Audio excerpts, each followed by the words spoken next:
Ndawo Thokozani ninjani. Welcome to our channel Mahlaba Healing Institute with Gogo Ntombi Yolwandle insizwa kaMahlaba. Uzikhali ezingalingana zamaxhego. Kamzila ulandolana ngabathakathi. As I promised, I said I will come and respond to the questions that have been asked about umdliwa. Umdliwa edlozi elibi. Umdliwa, an opportunistic spirit that comes when you are born, right? So the questions that have been persisting and been asked about Iwuti, Gogo, can you treat umdliwa? How do we treat the spirit? How do we chase the spirit, right? So as I said, umdliwa is a spirit that comes in a family ngoba umuntu wawulanda lo moya. That's the first one. The second one, ngumoya ongenayo ekhaya because of abathakathi, wathunyelwa ngabathakathi lapha ekhaya. So it's either lo mdliwa ungene without your knowledge because wathunyelwa, or umdliwa lo wangena ekhaya. Ekhaya I'm talking about the people. Ekhaya because walandwa ngabanikazi balowo muzi. Angithi? So to those who went out and fetched the spirit, they fetched it because they wanted to have a better life. They fetched it because they were promised that for this kind of a period you will be having this and this. So bawulanda ke lo moya. This is not the spirit that they were born with. This is not the spirit that was found in the family. This is the foreign spirit that was fetched so that it can come and do certain things lapha ekhaya. Angithi? So uma sewufikile lo moya lo, or whatever has been fetched, that thing will come with terms and conditions, right? So uma those terms and conditions are not followed, that's where lo mdliwa start to behave in a way that is not desirable in that house. Now umkhulu ulandile lo mdliwa so that kuzoba nenkomo, kuzoba nemfuyo, whatever, protection and uzishonele ke lo mkhulu waneshiya na lo mdliwa. Nina, you don't know how lo mdliwa was being catered for, nokuthi ubanjwa kanjani, nokuthi ukhona lapha ekhaya, you don't know. Bese lo mdliwa ngoba nawe uyawazi ukuthi lapha ekhaya kuthiwe uma ngihlala la umsebenzi wami ukulusa inkomo, noma umsebenzi wami ukungenisa imali, noma umsebenzi wami ukwenza ukuthi kube nemfuyo, or emasimini kube kahle, or abantwana ba whatever the reason. And then on the terms and conditions lo mdliwa watshelwa ukuthi okay, in return or for you to pay them for the job that you're doing, kumele wenze lokhu nalokho. Nina enisele lapha ekhaya, you don't know about the spirit, you don't know about this thing that was brought here at home. Bese ucala ke unihlupha ngoba you're no longer giving it what it was supposed to be given after doing the job that it is doing, right? So lo moya ke ucala lapho unihlupha. So how do we treat lo moya? Most of lezi zinto lezi, for the family uze ibe nepeace, noma wena owayilanda ube nepeace, uma ungasayifuni nguwe kumele ukuthi ubusele emuva lento le. Uma nguwe owayilanda, obviously they told you the terms and conditions on how to handle the spirit. So you are the one who are supposed to go back with that spirit or whatever that you collected. The additional thing that is not visible, that is not seen, which is a spirit, we call it umdliwa, mfuko. That's the title that I gave it. So uma kunguwe, the issue when you have to take it back. When they told you, when they gave you, they told you ukuthi lento esebenza kanjani. They told you ukuthi iyabuyela emuva noma ibuyele emuva. So ungabulalisa abantwana babantu ubabize emzini wakho ukuthi bazokhipha lento le. Wena uwazi kahle ukuthi ukuphuma kwayo lento le ukufa komuntu. Noma lento ayisabuyele emuva, it must continue doing whatever it's supposed to be doing. So for those in the family that don't know that there was this thing that was brought here, the fact that you benefited from this thing working here at home, this spirit working here at home, uma umnikazi sehambile and nina nisele lapha ekhaya and you are no longer able to cater for this thing, or you don't even know that it was there, but now that the owner is gone, now it is showing itself that I am here, the spirit is here, I need this and this. Nina, you did not sign for that and you don't want to continue with that thing. Bese nithi Gogo Ntombiyola nje sicela uzokhipha lento. To be honest with you, mina ngaze uyisusa lento le. Anginayo imithi yokususa into eyalandwa. Anginayo imithi yokususa into that had somebody having an agreement yokuthi ingena kanjani lapha ekhaya nokuthi ukuphuma kwayo iphuma kanjani. Uma ngikuhlolela ngibone lento ukuthi ikhona and into eyalandwa, I will be honest with you ngikutshela ukuthi leyo na cha, imithi yayo anginayo. So lapho ke engizathi ngizokhona ukuthi ngikulwele, or where in an area where I will say I will try and fight for you, is when lento le yalandwa by somebody in the family and not you, and you're not aware of it and you don't know how to handle this. Bese yona lento le, because remember umdliwa awukho umdliwa ohamba ungenacitho, umdliwa uhamba nesicitho. These two work together.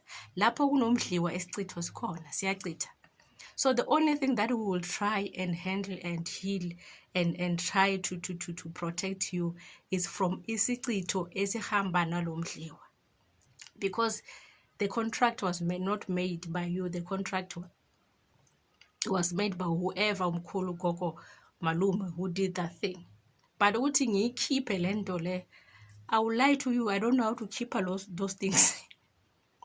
Don't come to me uthi gogo buya ngikunomdliwa lapha ekhaya owalandwa nguzi bani cela ukuthi uzokhipha. But lapho kunesicitho, and isicitho leso, it is because of umdliwa lo ongalandwanga nguwe kodwa walandwa nguzi bani lapha ekhaya. We can try silweke lapho naleso sicitho and try and cover you and try and protect you and try and bring back whatever that you have accumulated, which is your luck, your whatever. But lento le ukuthi singikhiphe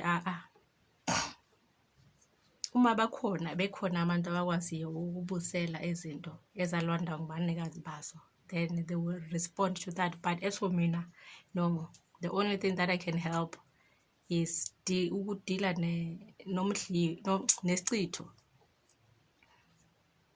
because innocently wena awazi lutho kodwa lento yalandwa ikhona lapha ekhaya and icitha nalokhu wena ukubuthayo. So we can try by all means ukuthi sikuncede lapho and protect you from whatever that you're trying to accumulate. But as long as lento isasekhona uzoshuba. So that's my response on the umdliwa lo walandwa ngabanikazi bomuzi. And then umdliwa lo ongeniswe ngabathakathi, umdliwa ongeniswe ngabathakathi, so that uzocitha izinto zakho, uzokubulala and lapho ke kulapho silwa khona thina. Lapho ke kulapho esibambayo khona imidliwa uma sifemba. Lapho ke kulapho ezokunikeza imithi ulwe nemidliwa le, ngoba ayilandwanga nguwe, ilethwe ngabathakathi, ingeniswa ngabathakathi. The way engene ngakhona siyaxosha iphume. Kulapho esilwa khona ke lapho. Kodwa leyo wayilanda wena, kaningi mina abantu ngiyabatshela ukuthi ibuseli lapho ithethe khona. To those who say nguzibani sewashona lo muntu, I tell them, please go and find somebody who is capable of doing such a job. Ngoba to be honest with you, asinikwanga ngokufana, abanye bayakwazi, mina angazi. Le owayilanda wena mina nangafiki kulelo singa. But isicitho esifika because of this thing eyalandwa, yes, that one is yalwa. That one we are capable of fighting. And umdliwa lo owangeniswa ngabathakathi wena ungazi lutho, ungawonanga lutho, nawo lo ke siyalwa nawo lo uhambe. angithi. Bese kuba nesicitho esingenayo because of izenzo zakho. Ngeke ngasho from the previous video ukuthi abanye abantu ababulawa. You kill some other people, you'll be in for it. Uzibizela umdliwa ukhatshana nawe. Abantu uma baphila or bayikhula abalahli amasiko abo futhi abalahlanga amasiko abo. Umntwana uma ezalwa bayakumgcaba, umntwana uma yase this age bamdlisa imithi. Abanye basidliswa nemithi ukuthi uma ungambulala lo muntu lo uyavuka aziphindisele. Uvuka lokho aziphindisela kuwe kuzoba ngumdliwa. So be careful, don't just kill people. Ningathakathi abantu nibabulale, abanye abantu ababulawa. Kumele bazifele ngokwabo. Don't kill people without knowing who you are killing, because those people will return to you as umdliwa. There is a saying that says people bathanda ukuyisho lo ukuthi uyazini ngendlela engihlupheka ngakhona engathi umuntu owangiloya sewafa. That is true. To some that is true. You messed up with somebody odlisa umuthi. Lo muntu bamutshela ukuthi uma lo bangambulala wena muthi vusa lo muntu ayosidlwela. Uzoba nomdliwa for the rest of your life. Lo mdliwa uzokuhlupha, lo moya uzokuhlupha for the rest of your life ngoba lo muntu lo bangijise umuthi asaphila. Abanye ke babasebenza sebafile. Uma sembulela umuntu bambulala, abake babaphuma bathi lo sifuna ukuthi asiphindisele. Lo moya lo uzoba umdliwa lawo. And as I said, umdliwa uhamba uhodwa, uhamba nesicitho, uzocitha yonke into. So be careful of what you do. So nalapho ke lapho okubulawe khona umuntu bathi avuka siphindisela, noma ukubulawa umuntu okhule ngamakhambi bamkhusela. Hayi lapho ke nawe uzoba uloya ngumuntu ofile. Eyakho indaba izophilela emathuneni nayo ke. Because there's nothing we can do in that case. Let me talk to myself. There's nothing I can do in that case where you killed a person, innocent person, and that person has got herbs in them to fight back even if their flesh is gone. Remember, umuntu akafi, umoya awufi, kufa inyama ngithi, ubola inyama, kodwa the spirit lives on. So be very careful who you mess with. Be very careful who you mess with. Some people ababulawa bazobuya kuwe as umdliwa, and lo mdliwa uzolwa nawo, ulwe nawo asazi for how many years, until you find the root cause ukuthi okay lento le ibuya la. Kusho ukuthi wena ke uzophuma uye kulo mndeni walo muntu owambulala, uyozisho ke ukuthi mina yimi engabulala lo muntu, ngicela ningincede. So imidliwa yokuzibizela yona kaningi you will suffer for the longest time. Eminye abanye bazokwazi ukuthi banilungisele yona niphile, abanye ngeke, eminye ngeke, uzoyofa wena, uzobola uhamba endleleni, and they will make it a point ukuthi uyaphila kodwa zishabalale zonke izinto. So imidliwa yabathakathi engena ngabathakathi, that one you can fight, kodwa le esizilandelayo yona chances are 50-50 there. Ndawe shewe. I hope I've answered the question, how do we treat umdliwa? So umdliwa, as I said, we only treat them based on how they came. Ngoba ayifani, it is not one umdliwa, ayifani. Kuna le enizilandelayo yona nina, bese kuba nale abanifakayo yona emidliwa. So how we treat it is gonna be different. Others needs you to go where it started. Others needs you to go enyangeni iwelaphe. Ndawube shewe.